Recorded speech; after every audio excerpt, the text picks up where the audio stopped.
السلام علیکم ورحمۃ اللہ وبرکاتہ۔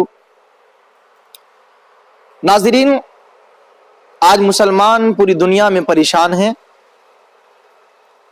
بیماریاں اور الجھنوں اور مصائب و آلام کے شکار ہیں، آپسی تنازعات اور جھگڑے سے دوچار ہیں، مسلکی اور فرقہ بندی کے اختلافات میں ہم پڑے ہوئے ہیں، سکون و اطمینان ذرہ بھر بھی ہمیں حاصل نہیں ہے۔ آخر اس کی وجہ کیا ہے اور اس کا حل ہمیں کہاں ملے گا؟ آج ہم آپ کے سامنے اس بات کو پیش کرنا چاہتے ہیں۔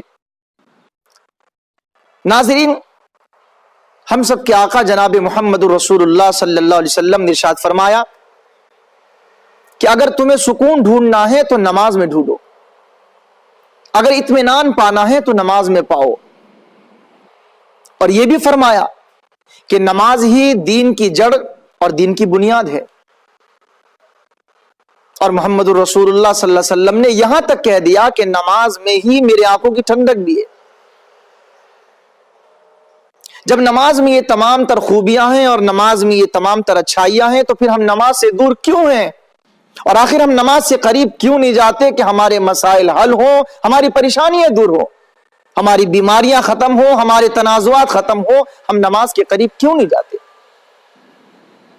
آپ کے علم میں ہوگا، میں آپ کو بتاتا ہوں کہ اللہ تعالیٰ نے محمد الرسول اللہ صلی اللہ علیہ وسلم پر بہت سارے احکامات نازل فرمائے، روزہ بھی نازل فرمایا، زکوٰۃ بھی، حج بھی اور کلمہ بھی، اور ساتھ ساتھ نماز بھی۔ لیکن غور کریں گے آپ، اور ضرور غور کریں گے کہ اللہ تبارک و تعالیٰ نے روزہ کو زمین پر بھیجا، کلمہ اور ایمان کو زمین پر بھیجا، حج اور زکوٰۃ کو زمین پر بھیجا، لیکن نماز کی باری آئی ہے تو اللہ نے ان حکم کو زمین پر نہیں بھیجا، بلکہ اللہ تبارک و تعالیٰ نے حضور اکرم صلی اللہ علیہ وسلم کو عرش پر بلا کر نماز گفٹ اور ہدیہ دیا۔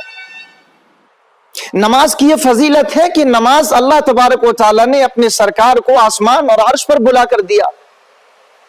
جب عرش بڑا اور عرش پر رہنے والی ذات بڑی ہے تو اس پر ملنے والا حکم بھی سب سے بڑا ہوگا۔ معلوم ہوا کہ نماز یہ سب سے اہمیت اور فضیلت کا حامل حکم اللہ تبارک و تعالیٰ کے طرف سے۔ اور دوسری بات میں آپ کو یہ بھی بتاتا چلوں کہ اللہ تبارک و تعالیٰ نے اور بھی جتنے احکام نازل فرمائے سب میں واسطہ ہے۔ حضرت جبرائیل علیہ السلام حکم لاتے ہیں اور نبی کو پہنچاتے ہیں، نبی امت تک پہنچاتے ہیں، لیکن جب نماز کے لیے حضور صلی اللہ علیہ وسلم کو بلایا جاتا ہے تو سدرۃ المنتہا پر جبرائیل کو روک دیا جاتا ہے اور وہاں سے واسطہ ختم کر دیا جاتا ہے اور کہا جاتا ہے کہ نماز میں میرے اور میرے محبوب کے درمیان کوئی واسطہ نہیں چاہیے۔ نماز ڈائریکٹلی حضور صلی اللہ علیہ وسلم کو دی جاتی ہے۔ نماز کی فضیلت اور نماز کی اہمیت پر ڈال یہ چیزیں۔ آج مسلمان عیش پرستی میں، دولت جمع کرنے میں اور ایک دوسرے کی غیبت اور حسد جلن میں مستقل پڑے ہوئے ہیں اور کہتے ہیں ہمیں سکون نہیں، ہمیں اطمینان نہیں ہے۔ سکون تو عرش والی چیز کو اختیار کرنے میں ملتا ہے، اور عرش والی چیز نماز ہے۔ میں اپنی زبان میں یہ بھی کہہ سکتا ہوں کہ سارے اعمال فرشی ہیں لیکن نماز عرشی ہے۔ ضرورت اس بات کی ہے کہ ہم عرشی عمل کو اپنے اندر لائیں، عرشی عمل اپنی زندگی میں سمائے، تو انشاءاللہ ہمیں عرش والے کی طرف سے رحمت اور عرش والے کی برکت ملے گی۔ دعا کیجئے کہ اللہ تبارک و تعالی ہم سب بھائیوں کا آج سے 5 وقت نماز پڑھنے کی توفیق عطا فرمائے۔ انشاءاللہ پھر ہم آپ سے ملیں گے۔ اجازت چاہتا ہوں، آزاد ساحر خاتمی۔ والسلام علیکم ورحمۃ اللہ وبرکاتہ۔